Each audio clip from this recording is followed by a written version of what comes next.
제5강 목회 상담의 역사 세 번째 시간 오신 여러분들을 축복하며 환영합니다. 오늘이 그 상담의 역사의 마지막 날로 현대 및 미래의 전망에 대한 것을 같이 상고하고자 합니다. 여러분들 지난 한 주간 여러분들의 삶은 어떠셨나요? 제가 지난주에 그 숙제 중에 바운드리를 설정하십시오라고 그랬는데 여러분들 그 바운드리가 어떤지 발견하셨어요?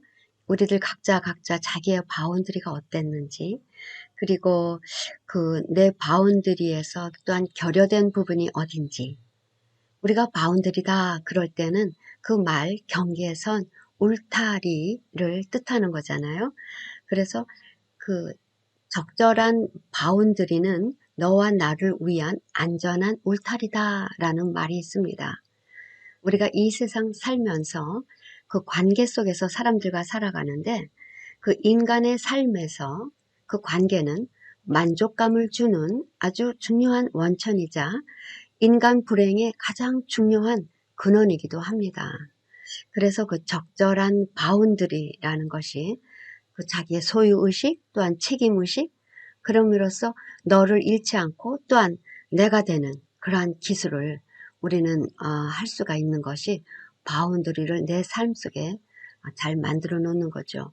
그래서 나의 삶의 바운드리를 딱 만들어 놔서 그것이 꽉 막힌 것이 아니라 그 옆에 문이 있죠. 그래서 어느 때는 그 문을 열어서 들어오게 하고 어느 때는 그 문을 딱 닫아서 나가지 못하게, 못 들어오게, 그렇게 그러한 바운드리가 내 안에 설정되는 그것이 있는 사람은 건강한 자기 삶을 살아갈 수가 있죠. 그렇게 될 때 나의 자존감 또 나의 가치가 중요하다는 것을 그러한 것을 상징하기 때문에 나의 바운드리를 설정하고 내 바운드리가 있다라는 것은 굉장히 중요합니다. 그동안 하고 여러분 아주 열심히 그동안에 숙제를 잘 해주신 학우님들 너무 감사해요. 근데 아직도 지금 4강, 5강 오늘이 이제 반을 지나는 날인데 아직까지도 한 번도 그 출석을 안 한 분이 있어요. 출석을 안 했다라는 것은 숙제를 안 했다라는 것이죠. 여러분들이 7강, 8강 되도록 숙제를 안 내주시는 것은 결석을 하시는데 제가 여러분들 학기 10강 끝났다고 여러분들 점수 주고 패스는 할 수가 없어요. 네, 제가 제 양심에 여러분들 숙제 하나도 안 하고 출석도 안 했는데 그냥 패스했다고는 저는 그렇게 못합니다. 여러분 늦은 분이지만 끝까지 그래도 저를 따라서 잘 따라와 주시면 감사하겠습니다. 네, 강의 들어가기 전에 우리 요절 말씀 이번 학기 요한복음 5장 25절입니다. 지금쯤은 다 암송하셨죠? 예, 같이 암송합니다. 진실로 진실로 너에게 이르노니 죽은 자들이 하나님의 아들의 음성을 들을 때가 오나니 곧 이때라. 듣는 자는 살아나리라. 아멘. 이번 주 숙제, 네, 역시 강의 요약해 주시고요. PC 6장입니다. 다음 강의는 목회 상담자의 정체성에 대해서 우리가 이제 들어갑니다. 여러분 미리 읽어주시고요. EHC 10장인데요.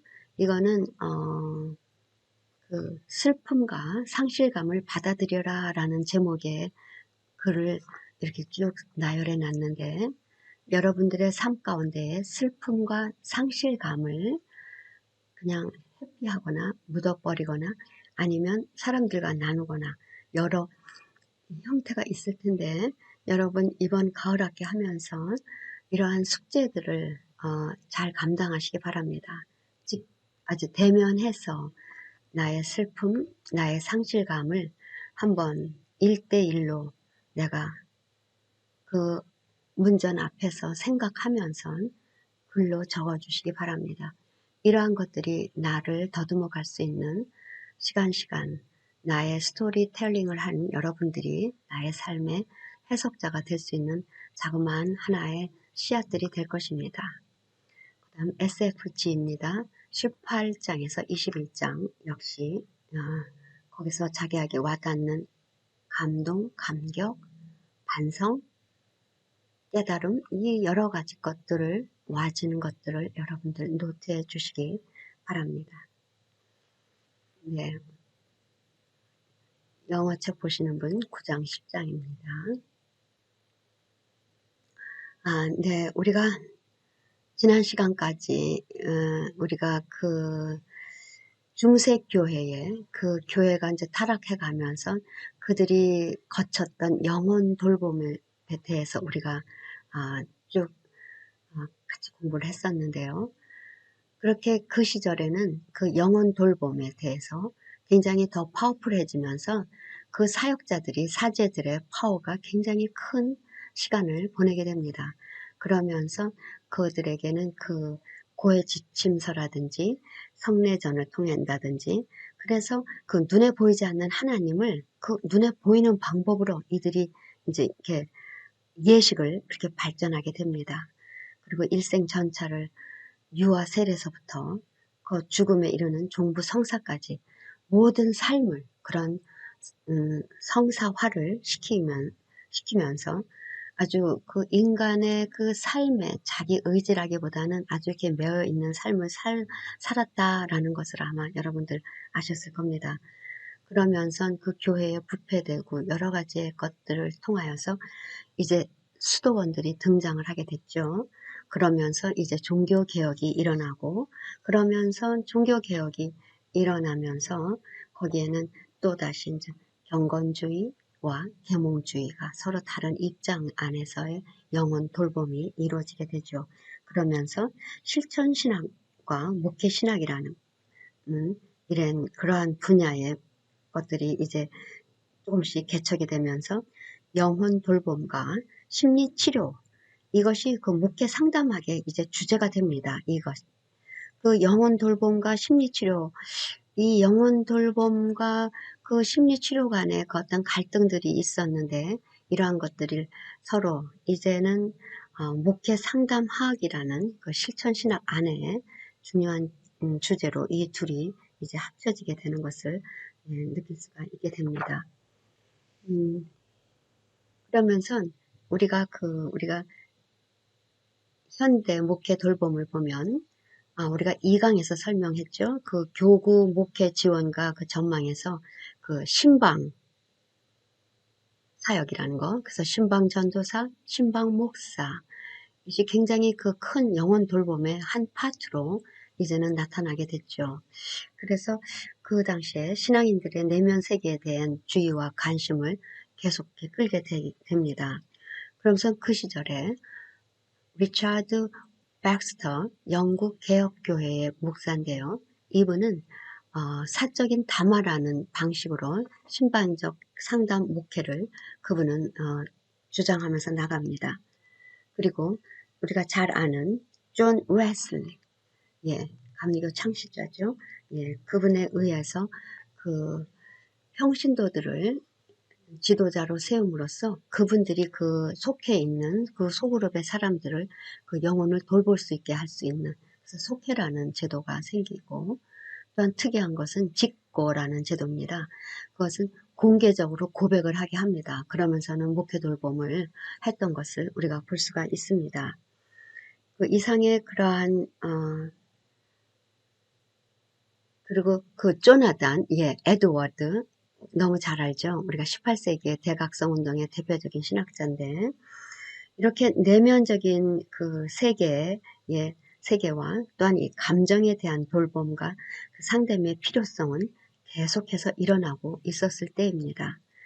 그래서 그 이상의 그런 개혁주의의 신방 또한 대화 전통 그리고 요한 웨슬리의 소그룹 그리고 직고라는 제도 이러한 것들이 19세기 후반에 미국의 목회 돌봄과 상담에 굉장히 큰 그 심리학적으로 아주 영향을 많이 그렇게 끼치게 됩니다. 그러면서 브룩스 필드, 미국의 그 교수인데요. 심리학적인 관점으로 그분은 그 영혼 돌봄이 얼마나 중요한가를 주장을 합니다. 그러면서 슐라이 에르마허, 독일의 베를린 대학교의 신학부 교수인데요. 이분이 그 실천 신학을 신학의 큰 가지로 정의를 하고 거기에 목회 돌봄을 실천 신학으로 이제 정립을 하게 만듭니다.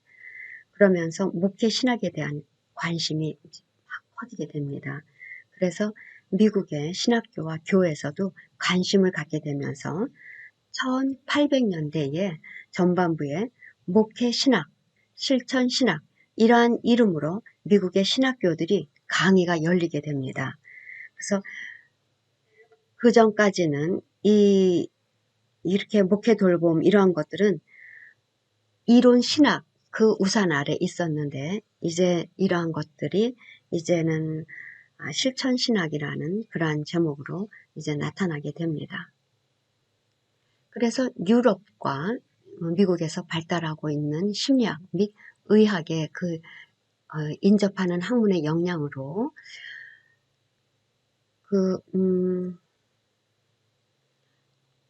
독일의 빌헬름 분트 이 학자가 그 과학적인 실험 심리학을 이분이 이제 만들면서 1870년 후반에 그러한 이제는 그 심리학하고 영혼 돌봄에 대해서 이렇게 접목하는 학문으로 이제 나가게 됩니다.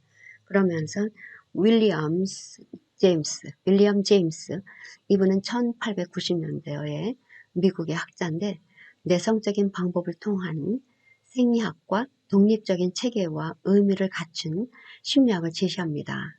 그러면서 그때 또한 유럽의 비엔나의 정신분석학자 유명한 지그문트 프로이드가 자연 연상과 꾼 분석을 통한 신경증 환자들을 치료하는 정신분석적 치료법이 시작이 됩니다. 여기에서 윌리엄 제임스와 이 지그문트 프로이드의 다른 점은 그들이 같이 이렇게 심리적인 측면에서 모든 것을 보지만 이 제임스 같은 경우는 종교 역할에 굉장히 긍정적이고 적극적으로 그 종교 역할을 주장을 하는 데에 비해서 프로이드는 종교 역할을 그분은 부정을 합니다. 거기에 대한 이것이 그 제임스와 프로이드와의 다른 점을 우리는 볼 수 있습니다. 그러면은 그 상담의 출발과 특징은 어떠했는가라고 봤을 때 종교 심리학 운동이 있었고 임마누엘 운동 그러면서 심리학이 발흥을 하면서 정신위생운동 목회 임상교육까지 이 쭉 그 상담의 그 출발을 하면서 그 특징들을 살펴볼 수가 있는데 먼저 종교 심리학의 운동을 보면 현대 목회 돌봄 그 상담이 인간의 내적인 면에 관심과 기대로 심리학적인 지식과 경험을 토대로 출발을 우리가 계속 이제 하고 있죠. 그러면서 그 당시에 윌리엄 제임스가 1902년에 Varieties of Religions Experience라는 책에서 병든 영혼의 분열된 정신을 통합하고 살아갈 수 있게 만드는 종교적 회심과 역동을 설명하는 심리적 치유에 대해서 말하는 치유의 그 측면을 설명하는 그 일종의 심리치료적인 면을 그 윌리엄 제임스가 보여줍니다. Varieties of Religions Experience 1902년에 이 책을 내면서 그렇게 그 심리적인 것을 통해서 그 병든 영혼의 분열된 정신 통합하고 그래서 거기에 종교적 회심, 역동 이런 것들이 이렇게 통합적으로 해서 심리적 치료하는 것을 보여주게 됩니다. 그러면서 그 당시에 미국의 제임스 루바라는 분 또한 그 윌리엄 제임스의 제자인 에드윈 스타벅 이러한 사람들은 이처럼 그 종교의 억압, 역할과 기능에 적극적인 견해에 그 일반 학문이 긍정적으로 이제 인정해주게 되는 그러한 시간을 갖습니다. 그래서 종교 심리학 운동이 그렇게 해서 이제 점점 벌어져 나가면 때에 그 다음 임마누엘 운동이라는 것이 영국에서 임마누엘 교회에서 시작이 됩니다. 그 교회 사제인 엘우드 우스터라는 분과 그 교회의 같은 동료 맥콤 신부님과 또한 신경정신과 의사인 코리앗과 그 리차드 캐벗이라는 하버드 의대인 그 의사와 함께 하나의 그들이 그 같은 교회 공동체에서 이러한 운동을 일으켰는데 그 특징은 뭐냐면 의료와 종교가 합하여서 인간의 건강을 증진시킨다라는 겁니다. 그래서 영혼과 육신이 서로 이렇게 유기적인 관계를 갖고 있는 통합체라고 이들은 생각하고 그래서 그렇게 이들은 영혼 돌봄을 그렇게 말을 하게 됩니다. 그러면서 심리학의 발흥이 이제 생기는데 빌헬름 분트 그 독일 학자가 1870년에 그 대학에서 그 실험적인 심리 연구를 한 것이 현대 심리학의 시초가 됩니다. 근데 10년 후에 1980년 말부터는 지그문트 프로이드에 의해서 오늘날의 정신 분석이 시작이 됩니다. 그럴 때에 미국에서는 그 윌리엄 제임스, 스탠리 홀 그들에 의해서 독자적인 심리학이 발전이 되어 가는데 특별히 스탠리 홀은 그 우스터에 있는 크라크 대학의 총장이 되면서 1909년에 프로이드와 융을 초대해서 그 학교에서 강연을 하게 함으로써 심층 심리학이 미국 안에 이제 퍼지게 됩니다. 또한 그러면서 세월이 흐르면서 2차 두 차례의 세계 대전을 거치면서 좀 더 사람을 이해하고 훈련시키는 일에 정말 필요한 심리적인 지식과 경험 그것뿐만 아니라 산업활동 및 문화활동에 연관된 심리학의 활동 이러한 것들이 이렇게 더하여져서 현대 목회 상담도 한 역할을 감당하게 됩니다. 그 시대적인 상황이 그렇게 되죠. 그래서 심리치료의 문화의 유행이 심리학의 현대 생활의 중요한 한 부면으로 자리 잡게 되면서 심리학이 이렇게 이제 계속 이제 등장하게 됩니다. 네, 1940년에 인간 중심의 심리학이라는 휴머니스틱 사이콜로지가 등장을 했지만 2년 뒤에 1942년에 칼 로저스의 그 유명한 책 Counseling and Psychotherapy 이 책이 출간되면서 그 이전의 심리치료와는 다른 비지시적인 상담으로 상담자와 그 내담자 사이의 관계를 중시합니다.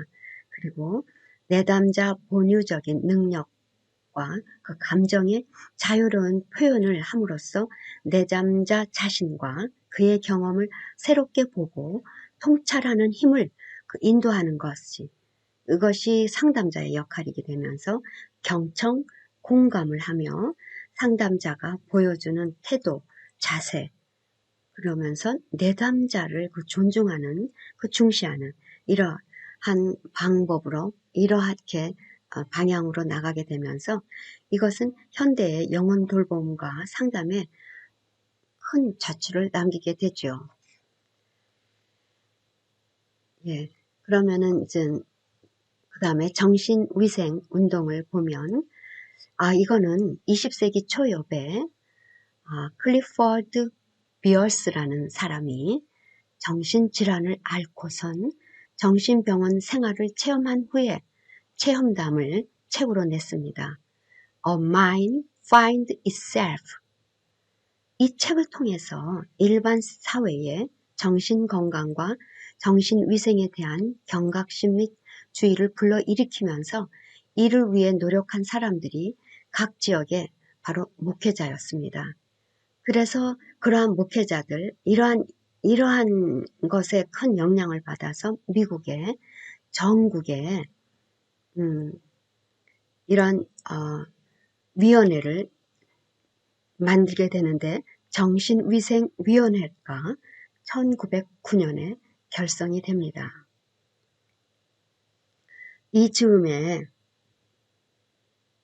그 미국의 경제 공황이 불어닥치고 목회자들도 회중의 심리와 영혼에 돌보는 데 많은 힘을 기울이게 됩니다.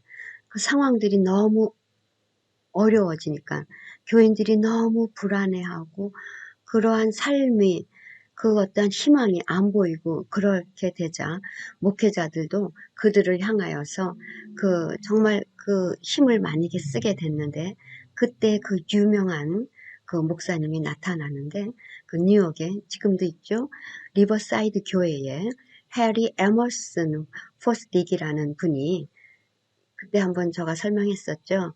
라이프 시츄에이션 프로칭이라고 해서 삶의 정향 설교 이러한 방식으로 회중들의 영혼 돌봄을 그리고 치유를 했던 유명한 설교자인데 그분이 이렇게 설교를 하면 교인들이 지금 목사님한테 1대1로 자기가 상담을 받는 것처럼 그 자기 안에 내면의 모든 문제들을 이렇게 싹 끌어내주면서 그것에 대해서 정말 마음껏 내 속에 있는 것들을 목사님이 말로 다 풀으면서 거기에서 해결책을 주시고 거기서 용기를 준 그런 아주 굉장히 그러한 드라마틱하게 그러한 설교를 하시는 라이프 시츄에이션 프리칭 그러한 설교가 아주 대단한 그 당시에 이끌고 나갔는데 그때 리버사이드를 담임하던 목사님이 아주 참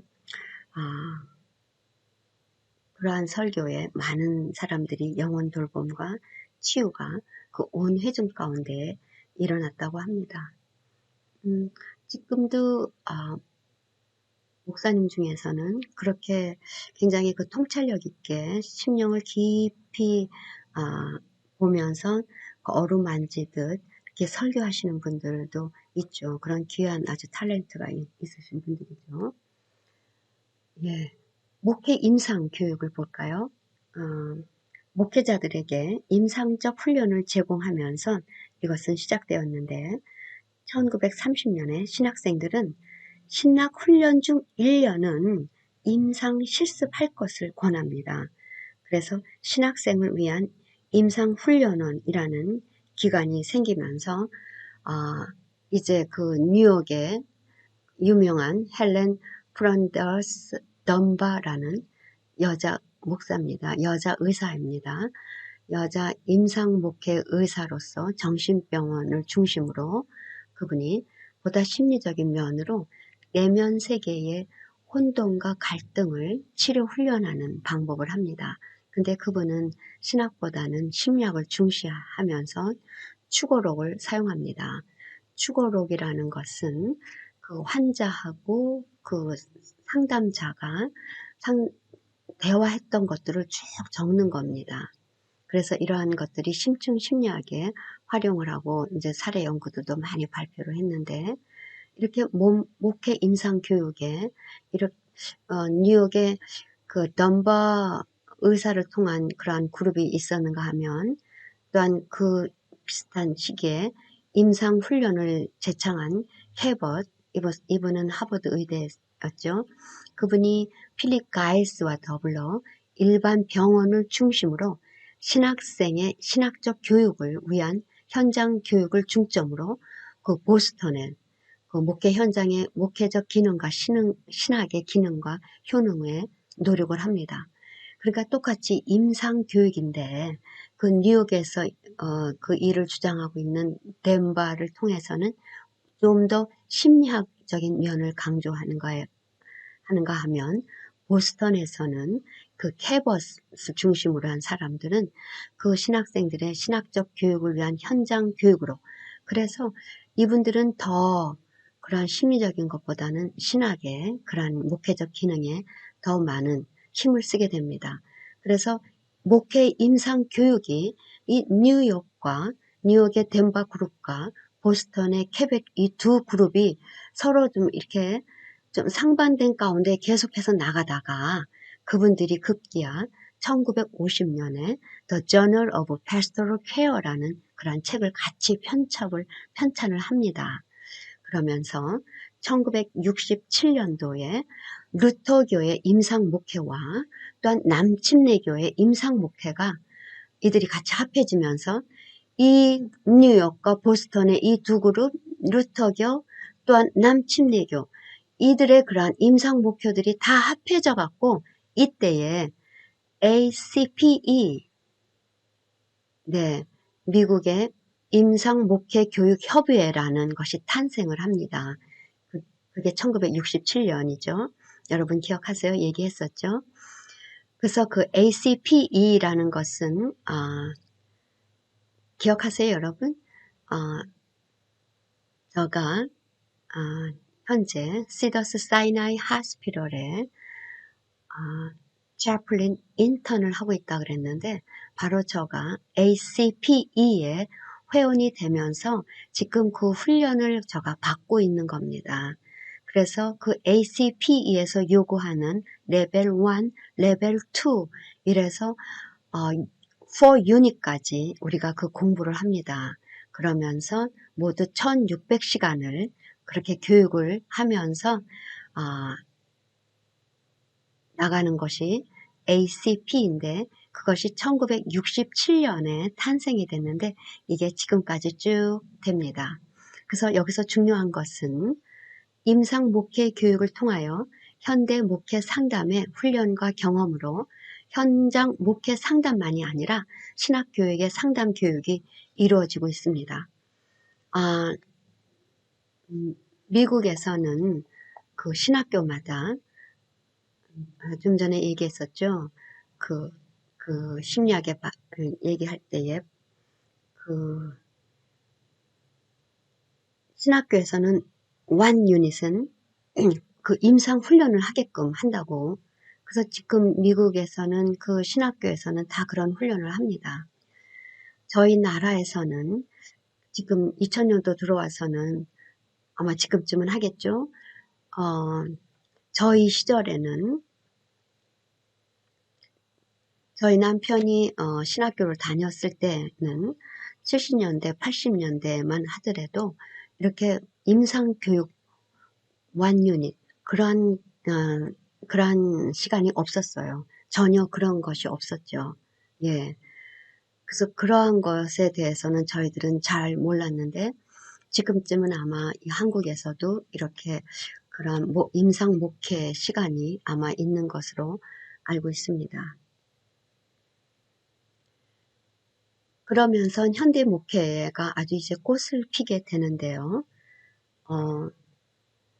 2차 대전 때에는 그 군목이 8,000여 명이 그 각 전쟁터에 투입이 됐다고 합니다. 그래서 그들이 영혼 돌봄과 상담 그런 훈련이 없었지만 그렇게 상황이 벌어지니까 그렇게 신학생들을 그렇게 군목으로 해갖고 이렇게 이제 나가게 됩니다. 그래서 특별 군목 학교가 제공이 되면서 그들을 왜냐하면은 그 영혼들을 돌봐야 되기 때문에 그래서 2차 대전 후에 칼 로저스가 그렇게 인간 중심의 상담이 이루어지잖아요. 공감하고 경청하고 존중하는 그래서 전쟁으로 인하여서 그 사람들이 그 상처가 있고 그러한 것을 치유함을 받아야 되고 자기 향상을 위한 심리, 자기 실현의 중요성, 그리고 전쟁 중에 목회, 군목 활동 등 그 영혼에 대한 배려의 형태들이 이제 막 일어나면서 목회 상담에 꽃이 피게 됩니다. 이렇게 이제 그 전쟁 후가 되면서 이제 점점 조금씩 이제는 경제 상황도 나아지면서 그 돌봄과 상담에 발달된 교육이 이제 이루어지게 되는 것이죠. 그래서 심리학이 성행하는 학문 분야로 심리치료를 하는 정신과 의사, 심리치료 전문가, 사회사업가, 목회자들에 대한 요구가 아주 급증하게 됩니다. 그래서 그 목회 돌봄과 목회 상담이 구분이 되어서 이제 사용하게 됩니다. 목회 상담 운동이 불이뜻 할 때에는 목회적 돌봄이라는 뜻보다는 상담적인 돌봄만을 지칭하면서 얘기하게 됩니다.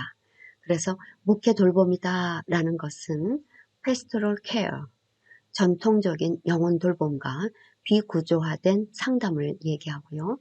목회 상담, 그러면 pastoral counseling 해서 심리치료적 전통 위에 서서 구조화된 만남으로 전문적 그 돌봄이 이루어지는 것을 이야기를 합니다.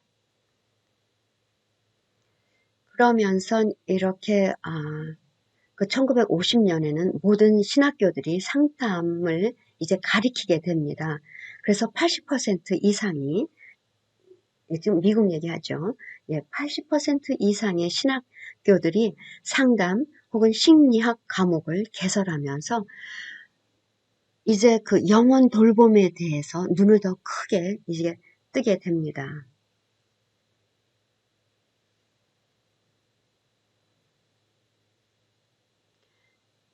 그때의 그 이론가, 임상가들을 살펴보면 시워드 힐트러, 이분은 장로교 목사로서 시카고 대학교 신학부에, 또한 프린스턴 신학교 교수로 학교들을 또한 이렇게 섬기는 교수였는데, 그분은 주로 프로이드의 심층 심리와 로저스의 인간 중심 요법을 이렇게 같이 절충해서 사용한, 이분은 실천 신학자로서 이분은 목회적인 관점으로 이러한 돌봄을 인식을 하면서 그분은 그런 이론가로 나옵니다. 그 다음 캐롤 와이즈는 감리교 목사인데요. 그 우스터 정신병원 원목이고 나중에는 또한 시카고 게렛 신학교의 교수입니다. 목회적 돌봄의 신학적인 돌봄은 심리학적 핵심에 이 사람은 특별히 초점을 두고 있습니다. 그리고 폴 존슨, 감리교 목사고 보스턴 대학교 종교 심리학 교수로서 이분은 특별히 그 인간관계를 중시하고 관계 속에서 치유와 변화가 일어난다라는 그 관계의 신학과 심리학을 제창을 합니다. 또한 웨인 오우츠는 남침례교의 목사며 남침례교 신학교 교수고 임상심리교육가며 저명한 치료자입니다. 그분은 그 현대의 정신역동 이론을 중시하면서 인간의 이해, 기독론적 요소와 교회 및 목회의 역할을 아주 중시한 그러한 이론가로 그분은 그 당시에 그렇게 가리키고 그러한 치료를 했던 분입니다. 그러면서 1960년도에 AAPC, 이것은 American Association of Pastoral Counselors, AAPC하고 아까 얘기했던 ACPE,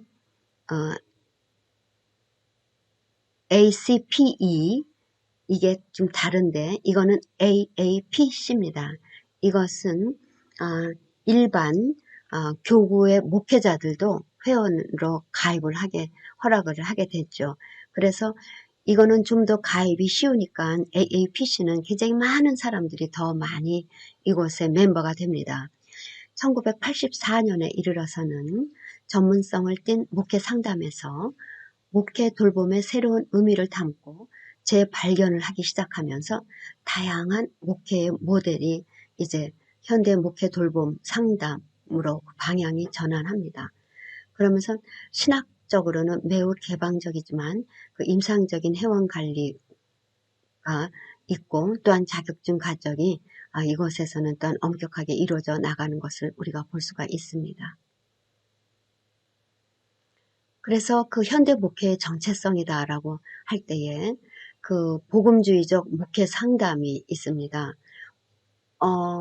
그 복음주의적 그 말 자체가 목회 상담이 복음주의적이라는 것이죠.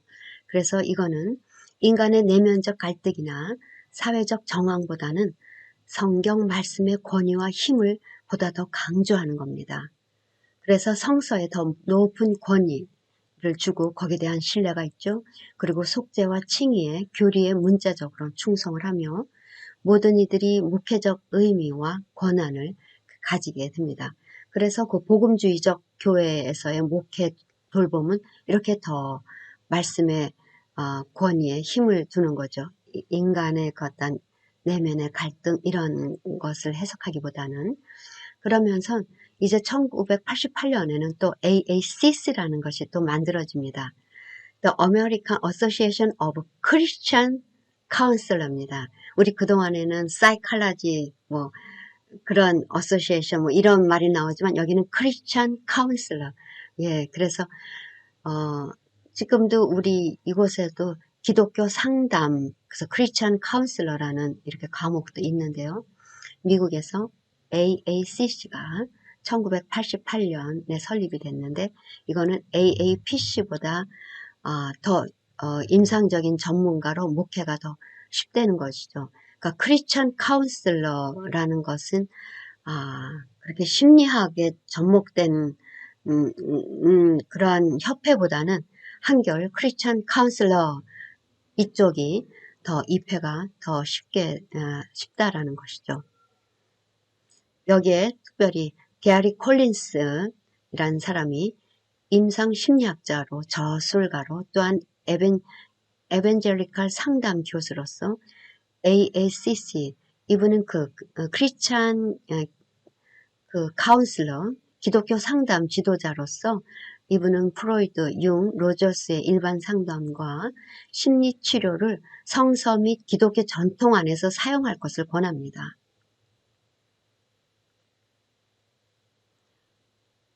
이 게리 코릭슨 이분은 그 크리스찬 상담학에서 굉장히 유명한 분이죠. 그래서 그동안에 그 많은 심리학자, 정신과 의사 뭐 이런 분들의 여러 이론들이 다 있지만 이러한 것들을 기독교 전통 안에서 사용하기를 원했죠. 그리고 CAPS라는 것이 또 있습니다. 이것은 Christian Association for Psychological Studies. 이거는 1956년에 설립이 돼요.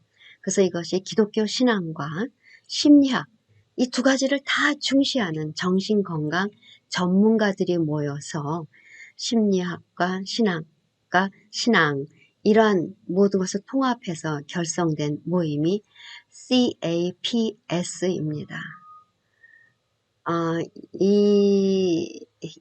지금 미국 내에 CAPS를 따르는 학교는 플러에 있는 그 사이칼러지 학교와 또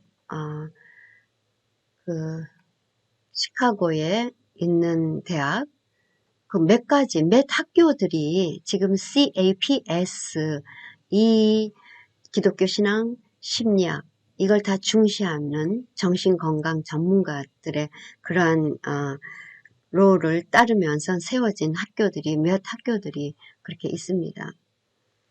그러면서 그 목회 상담의 정체성을 찾기를 원할 때에 돈 브라우닝이라는 교수님은 심리학이나 목회 상담 모두가 독특한 도덕 및 윤리 가치 위에서 행해진다라는 것입니다. 그래서 현대의 목회 돌봄 상담은 실천적 도덕적 문제에 대해 도덕주의에 빠지지 않고 동시에 구체적이고 실제적인 도덕적 사유를 주장을 합니다. 또한 폴 플루저 이분은 평신도예요. 평신도 임상 심리학자로 기독교 신앙의 바탕을 둔 진단적 방향을 제시하므로 목회 상담의 정체성을 확립을 하게끔 합니다.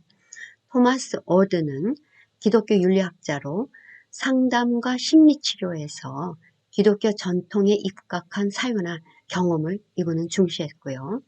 찰스 거킨 이분은 에모리 대학 교수로 신학과 심리학을 해석학이라는 입장에서 영혼의 이야기를 꾸며나갑니다. 그 심리학과 신학을 이론적 입장에서 종합하고 통합한 아주 참 큰 일을 한 교수입니다. 이 지금 찰스 거킨이 쓴 살아있는 인간 문서라는 책이 지금 저희들 부교재로 여러분들에게 소개를 시키고 제가 그 1강에서 찰스 거킨이 얘기하는 목회 상담의 그 정의라든지 그분의 했던 이야기를 여러분들한테 했던 것을 기억을 하실 겁니다. 그분은 이러한 것들을 신학과 심리학을 해석학이라는 독특하게 그것을 그러한 해석학이라는 그러한 렌즈로 이것을 보면서 통합을 시킵니다. 신학과 심리학을. 그래서 여러분 살아있는 인간 문서라는 책은 미국 내에 그 모든 신학교에서도 그거는 교과서로 그들도 읽고 있는 책입니다. 네, 새로운 세계의 목회 상담 전망을 한번 볼까요? 이제 우리는 Multicultural Counseling, 다문화 세계 속에 살고 있기 때문에 우리는 다문화 상담을 우리는 해야 됩니다. 현장 속의 문화에 대한 자각이 필요합니다. 선교가 이루어지는 선교지의 문화를 소중히 여기는 상담이고 각 개개의 계층이나 민족들이 가진 특수한 문화적 정황을 소중히 여기는 상담이어야 돼요. 옛날같이 지시하고 너는 나같이 나를 따르라가 아니라 그들의 문화, 그들의 전통 속에 녹아져 가면서 그들을 영혼들을 일깨워주는 다문화 상담이 우리에게 이제는 필요하고요. 여성주의적 접근과 또한 우머니스트 등장이라 그랬는데 이제까지 상담 이론이나 운동이 남성 중심으로 이루어진 것에 대한 자각이 일어나게 되죠. 그래서 미국에서는 백인 여성들의 평등권을 주장하기 위한 여성주의적과 그 여성주의적인 것이 이들이 그 페미니스트라고 해서 그런 소리를 내는데 그러한 것과 또한 관점을 좀 달리하는 많은 유색 인종 여성이나 노동자 계층의 여성들, 사회 참여를 할 능력이 결여된 소수자 여성의 목소리를 대변하는 우머니스트의 접근이 이제 중요하게 등장을 합니다. 인종차별을 비롯한 각종 차별 및 억압에 함께 투쟁하고 함께 극복해 나갈 연대감과 동반의식이 우리는 이제 있어야 됩니다. 그런 것들을 우리는 나눠야 됩니다. 그리고 영성에 대한 새로운 시각이 우리에게 눈을 뜨는데 영성 훈련이나 영성 형성에 관하여 상담도 이런 영성에 관하여 관심과 영성 수련의 전통을 상담에 활용하는 방안이 논의가 됩니다. 그래서 현대의 목회 돌봄 그 상담은 인간과 인격, 영성의 형성과 성장과 변혁에 많은 관심을 갖게 됩니다. 이것은 목회 상담이 신학적인 뿌리를 회복하는 것과 관련이 돼요. 그 인간의 인격, 그 영성의 형성, 성장의 변화 이런 것에 이제 관심을 더 이렇게 깊이 들어가게 되는 것이죠. 그리고 토착화된 상담 운동이라는 것이죠. 다양한 문화와 국가 및 그 지역, 그 시대에 맞는 상담 운동. 네, 이거는 그 다문화 상담이라는 거하고 좀 이렇게 맥이 통하는 말이죠. 그래서 토착화된 상담 운동이 필요합니다. 그래서 목회 상담도 지구촌화와 더불어 국제화, 토착화되고 있어요, 지금. 그 다음에는 신학하기, doing theology. 신학을 어떻게 목회적으로 할 것인가에 대한 방법을 연구합니다. 현대의 목회 돌봄과 상담은 하나님에 대한 신앙과 신학적 지혜를 더하는 것이며 새롭게 경험하고 생성시켜 나가는 중요한 교회의 사역이며 이것은 하나님의 역사이기 때문에 우리는 신학을 어떻게 목회적으로 할 건가 이거에 대해서 방향을 쏟고 있습니다. 그래서 새 천년의 목회 돌봄과 상담은 돌봄과 치유의 지식과 기술을 넓혀가도 교회의 존재와 의미, 하나님 나라를 확정시켜 나가는 중요한 사역의 하나로 발전되어 가는 것입니다. 결코 하나님 나라, 교회 존재와 무의미한 것이 결코 아닌 것이죠. 예, 여기까지 우리가 이제 전망을 봅니다. 그리고 이제 독일 현대 목회 상담을 보면 세 가지로 볼 수 있는데, 독일의 목회의 지금 근황은 어떨까? 말씀 중심의 목회 상담이 있고, 두 번째는 심리학의 미국 목회 상담의 교류가 있고, 세 번째는 말씀 중심의 기독교 상담과 심리 치료와의 통합이, 이렇게 지금 현대의 목회의 독일의 모습을 볼 수가 있습니다. 그래서 첫 번째 말씀 중심의 목회 상담은 아스무센이 그 독일의 말씀 중심의 목회 상담가인데요. 교회 목회 상담의 본질은 이웃에 대한 봉사이고, 봉사 방법은 성서 말씀의 선포에 있고, 상담의 핵심은 죄의 용서라는 것입니다. 그러면서 심리학에 대해서는 굉장히 배타적인 것을 이 아스무센은 그분은 그렇게 이야기를 합니다. 트루나이제는 독일 목회 상담가로 목회 상담을 하나님 말씀의 선포이고, 상담자의 역할은 내담자가 먼저 죄인인 것을 인식할 수 있도록 유도하고, 하나님 말씀이 주시는 죄의 용서에 이끌리도록 하는 것이랍니다. 그분의 가장 큰 약점은 이렇게 말에만 의지하는 목회 상담이고, 대화는 굉장히 권위적이고, 그래서 진정한 의미의 대화가 없다라는 것을 그들이 이제는 깨닫게 됐죠. 그리고 두 번째는 심리학의 미국 목회 상담과 교류가 있는데, 내담자 중심의 목회 상담과 심리학을 이용한 목회 상담이 이제 소개가 되면서 피퍼, 크리스토퍼 피퍼 젊은 목회 상담자로, 목회 상담은 개개인과의 평등적 의사소통을 강조합니다. 목회 상담의 초점이 상담자의 인격이나 자세에서 이제 내담자로 이동을 하게 됩니다.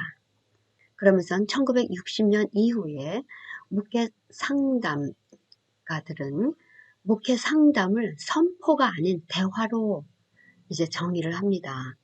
그래서 내담자의 말을 들어야 하는 경청의 입장으로 이제 이들이 바뀌게 됩니다. 세 번째는 말씀 중심의 기독교 상담과 심리 치료와의 통합입니다. 이 헬무트 타케스튼 신학자고, 또한 그 목사인데, 이분은 신앙을 강조하는 기독교 전통의 목회와 심리학을 이용한 목회 상담의 양면을 더 수정하고 보완해서 목회 상담에서 하나님과 세상, 하나님의 말씀과 인간의 상황을 이렇게 연결시키려고 시도를 합니다. 목회 상담을 목사나 기관 차원의 상담소에서만 할 수 있는 것이 아니라 교회 회중에게도 그 역할의 기회가 주어져야 한다고 강조를 합니다. 그래서 그들도 다른 사람의 고통을 나누고 의지할 데 없는 사람을 받아들이고 이해하도록 그들도 소명을 받았다는 겁니다. 그래서 즉 타케는 목회자나 상담 요원 중심의 목회 상담을 극복하고 다양한 교인들의 삶과 신앙의 경험을 이용하는 방법을 제시합니다. 영국의 목회 상담은 어떻게 흘러갔을까요? 목회 상담, 이들이 그 pastoral care and counseling, 이 목회 상담이라는 말을 pastoral studies, 그들은 그렇게 독특하게 부릅니다. 이것은 성직자의 전문화에 대한 요구, 신학의 세속화에 대한 요구, 교회의 공동체적인 성격에 대한 새로운 발견으로 미국 목회 상담의 영향을 많이 받았습니다.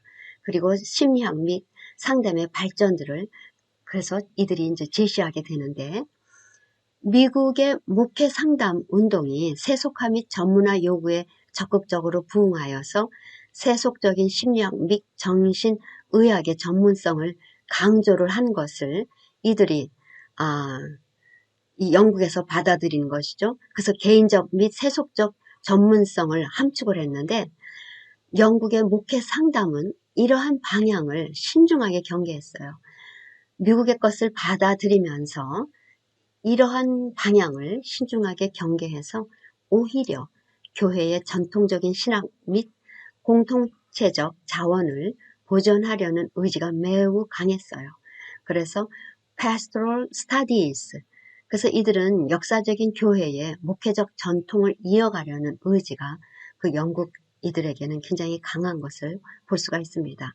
그래서 그들의 특징은 그리스도에 대한 사람들의 신앙을 발달하고 심화시키는 겁니다. 그리고 윤리적인 삶을 강조하죠. 그리고 수련의 장으로서 교회 공동체가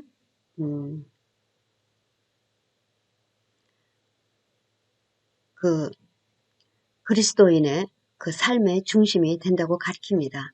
그래서 교회가 집례하는 성례전이 삶의 초점이고 교회 공동체는 삶의 장이 되고 돌봄의 장이 된다고 합니다.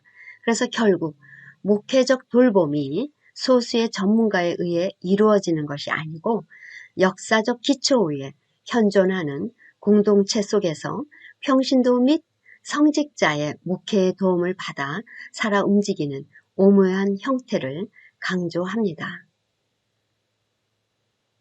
그리고 Pastoral Studies라는 이름은 정신과 의사며 신학자인 그 램본에 의해서 1964년 버밍엄 대학교에서 시작이 되었는데 이 과정의 목적은 성직자들을 대상으로 목회적 돌봄, 패스토럴 케어를 훈련함으로써 지역 공동체와 교인들의 건강을 증진하기 위해서 이런 돌봄을 했다고 합니다. 훈련을 했고요. 그래서 목회 상담의 진정한 목적은 온전함을 향해 자라나는 교회고 이는 공동체적인 친교 안에서 기독교 행동 윤리를 배우고 실천하는 책임적 행위들을 통해 이루어질 수 있다고 그들은 말합니다. 그래서 1977년에 목회 상담협회 Association for Pastoral Care of Counseling, 이 협회가 영국 상담협회 BAC British Association of Counseling과 연계해서 전국적으로 그 조직을 만들어서 이제 자격증을 수여합니다. 그래서 이 단체는 현재 목회 영성 상담 협회라는 이름입니다. Association for Pastoral and Spiritual Care and Counseling이라는 이름으로, 그래서 인간에 대한 이해와 돌봄을 위해 신학의 통찰과 행동과학을 활용하며 목회적 돌봄과 아울러 상담에 공헌하는 것을 목표로 활동을 하고 있습니다. 이렇게 각 나라에서 그 목회 돌봄의 특징들이 이렇게 조금씩 나타나게 되죠. 네, 여러분들 오늘도 이렇게 이제 전망을 보며 독일, 영국, 우리 미국의 것들을 살펴봤습니다. 네, 강의한 거 이제 머릿속으로 여러분들 이렇게 생각하시면서 집어넣으시고, 강의 끝나면서 우리 말씀 다시 한번 암송을 하겠습니다. 진실로 진실로 너에게 이르노니 죽은 자들이 하나님의 아들의 음성을 들을 때가 오나니 곧 이때라. 듣는 자는 살아나리라. 아멘. 여러분 오늘도 수고 많이 하셨습니다. 목회 상담자로 부르신 여러분을 응원하며 축복합니다. 감사합니다.